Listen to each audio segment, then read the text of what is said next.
Going to look at inverses today. So at any point during this video, when I say pause, just take a moment, try out whatever question that I have you looking at, and then resume the video after that to see the solution. All right, so let's begin. So yeah, what is an inverse? That's what we're going to find out. So take a moment, pause the video, try this out. All right, so you choose a number between 1 and 10. I'm just going to choose 7. You might have chosen a different number. All right, so we've got the number 7. Double your number and increase it by 6. So 14 plus 6 is 20. All right, so we went from 7 to 20. Now let's take a look at the next part.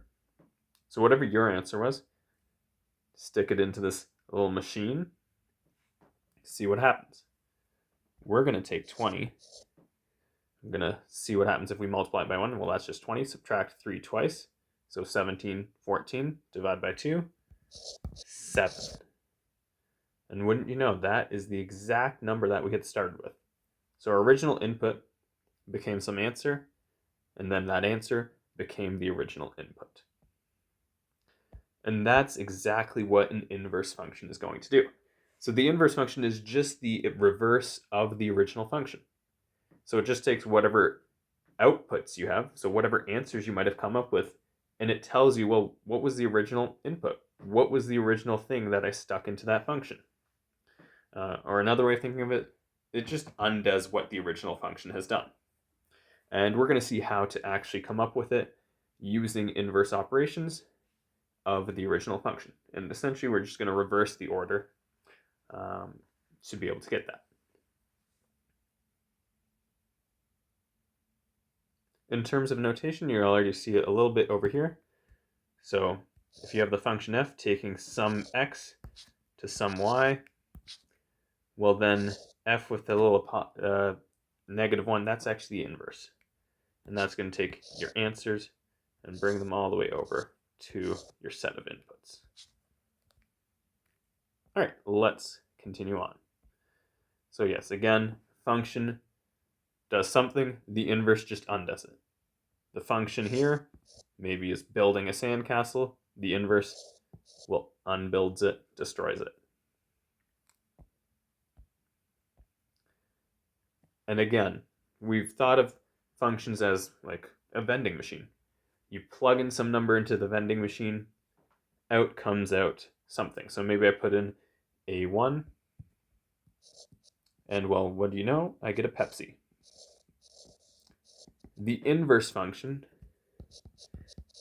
well, what the inverse would say is, if you have a certain type of drink, let's say Orange Crush, the inverse would then tell you, well, what did you actually have to input into the vending machine to get that? And well, you must have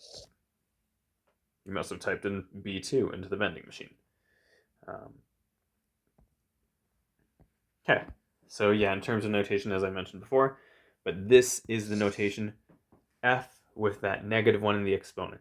And it's really, really important, this part down here. This is not the same as 1 over f of x, even though it is like, it looks like an exponent. This is very specifically for a function, and you'll see that this -1 is next to that function notation there. So that has to be there. And then that indicates that we're applying the inverse of that particular function, whatever that function is. But yes, do be very careful. It is not the same as a reciprocal, as in 1 over f of x. Okay, so let's actually go ahead and compute some inverses. We're going to start off really simple here, and then we'll build up. So an inverse just takes an output, and that's what you're going to input into the inverse. So what that means is, if you have a table of values, your outputs in the original table value, that becomes your new input. So now I'd be asking, well, if I had 14, what was the input that got me to 14? Well, the input that got you to 14 originally was -2. So that's the new output for the inverse.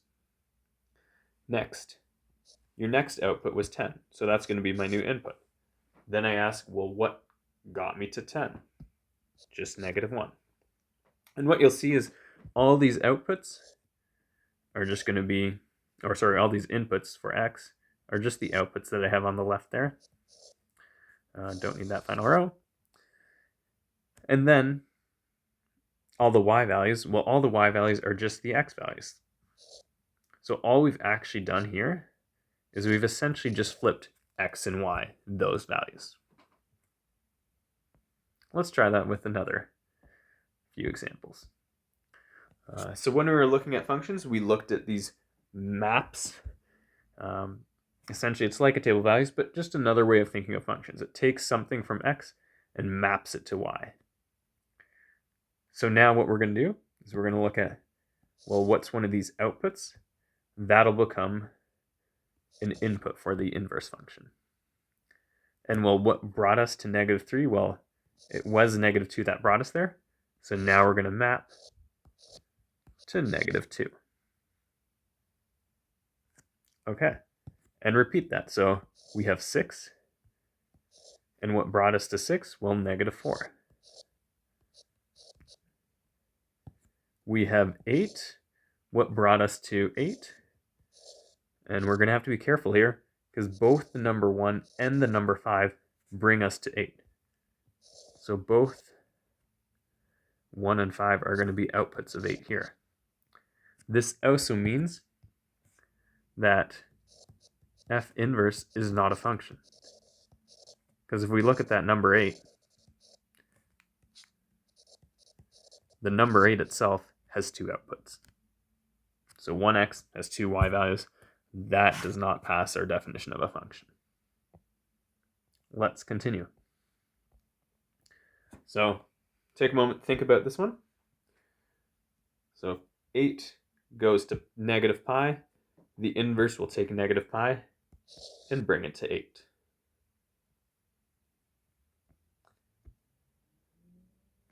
If the inverse tells you that your answer is brought to an input of 7, well then if you input 7 into your function, well you must go to the answer of 6. And you just have to be careful because, yeah, just because you're switching the orders, still they undo each other. Okay, so now we want to really focus in on how do you graph these inverses. So if we have a function f with coordinates x, y, well, what will actually happen is the inverse is just going to have the reverse coordinates, y, x, and that's going to be the key thing. So basically find the coordinates of your original points, switch those coordinates. And what actually happens then is that is just a reflection across the line y equals x. And what you'll notice as well is that if you have points that are on the line y equals x, like the point 3, 3, well, if you switch x and y, nothing happens because they're the same number. So we'll see that in the upcoming example. So let's take a look at this particular function. So what we want to do is if we have a full function like this, we just want to narrow in on some key points. And so in this case, that'll be the points where basically the corners. So I'm just going to highlight those. Maybe I'll label them A, B, C, D, and E. And then let's look at them here at the side. So A, B, C, D, and E. So the coordinates are -6, -3, -3, 1, -1, 1, 3, what is it, 3, 3, and then E itself is 5, 3. So if we want to graph the inverse, well, let's just take all of these points and find basically their corresponding point for the inverse. And that corresponding point, again, is just flipping x and y.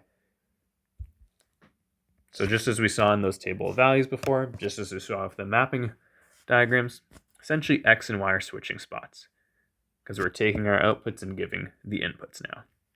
So this will become -3, -6, 1, -3, 1, -1, 3, 3. There we have a point that didn't change, and 3, 5. And this point, we call that an invariant point. So if a point doesn't move when you're applying something like an inverse, well, it doesn't change, so it's invariant.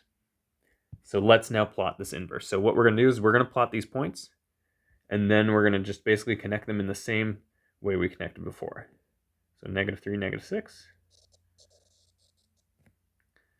1, -3, 1, -1, 3, 3, and 3, 5. And since they were joined by lines, well, use a ruler. If you can, just pretend that you can see me using a ruler, and join it together with a line in the same order that it was connected originally. Okay, so now let's take a look at that new function. We'll call this the inverse. And well, I said it's a new function, but that begs the question, is this actually a function? Well, if you take a look at it, we have these vertical portions, and because of that, it does not pass the vertical line test. And so it's not a function. Just as we saw before, there are cases where an inverse will not be a function.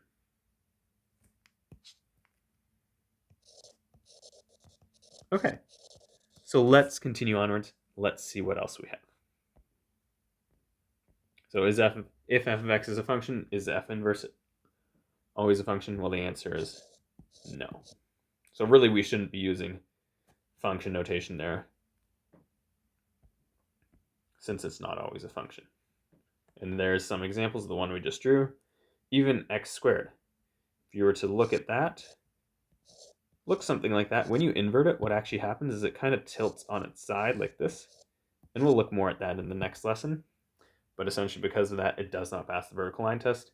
It is not a function when you invert it.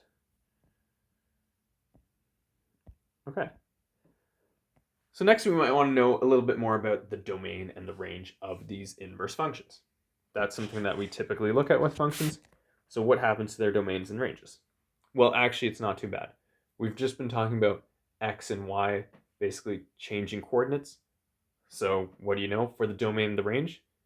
The domain, which is all the x values, just becomes the range of the inverse.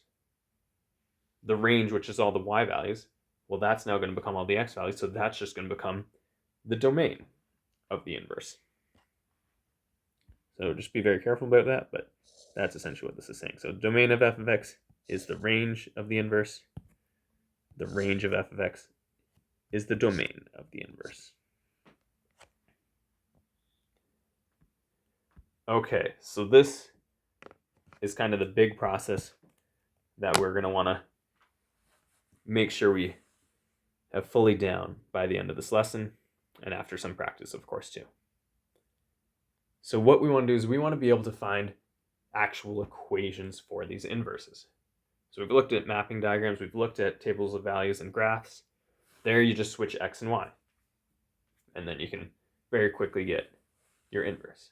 But what if you have an equation? That's going to be a little bit trickier. What we want to do when we're dealing with an equation is we have these 5 steps. It's basically, we just want to get things in terms of y and x, so that's why the first step is just replace f of x with y. Switch x and y, just like you did in all those other examples.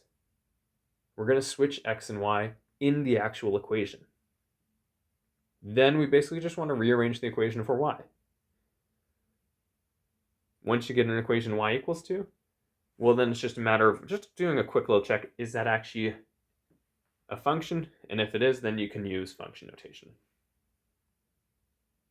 Okay, let's continue onwards and make use of this process. So we have f of x equal to 3x plus 2.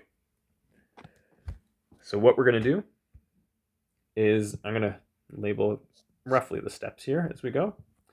First step is let's just switch it to y equal to 3x plus 2. Because remember, function f of x just represents the y value. All right, next step is, well, switch x and y. So here, we're switching x and y. And I'll just write that down, switch x and y. And then, now the goal is to solve for y. Because our equations, we typically always have an equation y equal to. So we want to get it back into that form. So all we're going to have to do, just use some rearranging. When you're rearranging, be careful. Make sure you follow your order of operations. And in terms of rearranging, that means going backwards in your order.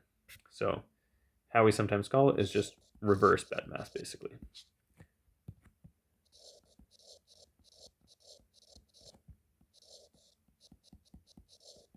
So notice that I moved the plus 2 first to make it x minus 2. And then move the 3, and now you can divide the 3. So then it's going to look like x minus 2 over 3 is equal to y. All right, so we've got our y isolated for. We have our inverse. So now we just want to know, is this inverse, well, is that a function?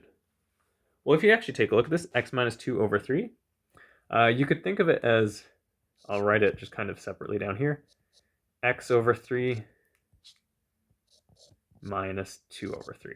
The reason why I'm writing it like that is just to make it look more like something familiar, and that something familiar is a line. Mx plus b form here basically now. And so in this case, yes, a function. So therefore, f inverse of x is equal to x over 3 minus 2 over 3. Or you could leave it as the full fraction x minus 2 over 3. Does not matter. All right, so take a moment, pause the video, and go through g of x equal to 2x minus 4. Find the inverse of that. All right, let's take a look at this inverse now. So g of x equal to 2x minus 4, well, that we can rewrite as y equal to 2x minus 4. Next, we want to, well, sorry, I'm getting ahead of myself here. We want to switch x and y. And then we want to rearrange and solve for y. So it's going to be x plus 4 equal to 2y. And move the 2 now to make it x plus 4 over 2 equal to y.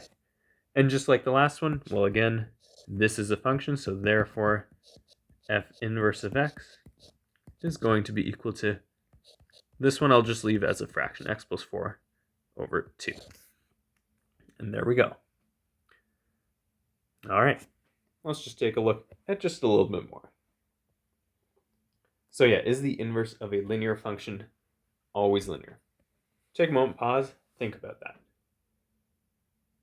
All right, so we did just look at two linear functions, and it looked like they were both linear and were functions in the end.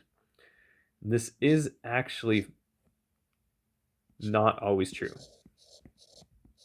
It's close, usually true, but if we take a look at something like a horizontal line, let's call it y equal to 0. Well, that's going to become x equal to 0. And what does x equal to 0 look like? Well, it just looks like a vertical line, which is not a function. So yeah, we do have some odd cases where it doesn't happen, but usually it does. All right. Again, take a look at this last one. Pause the video for a moment. Try it out. Okay, so now let's go through this. So given f of x equal to 6 minus 2x, let's determine f of 4. Okay, it's a very simple question here. 6 minus 2 times 4 is just 6 minus 8, negative 2. All right, let's calculate the inverse of f of x. So we will do the same process as up above. 6 minus 2x is equal to y, and now switch x and y. Rearrange for y. So, okay, sorry. In this case, we want to move the 6 over to get x minus 6 equal to negative 2y. Move the negative 2 over to get x minus 6 over negative 2 equal to y. All right, just in terms of like nice form, we typically don't like a negative in the actual denominator. So let's just apply that to the numerator. And if you're applying it to the numerator, well, essentially it's going to become negative x plus 6 over 2 equal to y. Or switching the order, 6 minus x over 2 equal to y. Or we could call that f inverse of x equal to 6 minus x over 2. And that is, in this case, the inverse function. And it is a function in this case because, again, we start with a line, it actually ends up being a line as its inverse. And so now let's take a look at this last question. So for this last question, f inverse of negative 2. There's actually two ways we could do this question. We'll do it using the function that we just created. We just created that inverse function, so let's plug in negative 2 into here. 6 minus negative 2 is, well, 6 plus 2. 8 over 2 is just 4. All right, before you just close things down, though, I do want to mention that we need to think about what an inverse actually represents. Remember at the very start, what I had said is the inverse takes any sort of answer you have from before and tells you what the input was.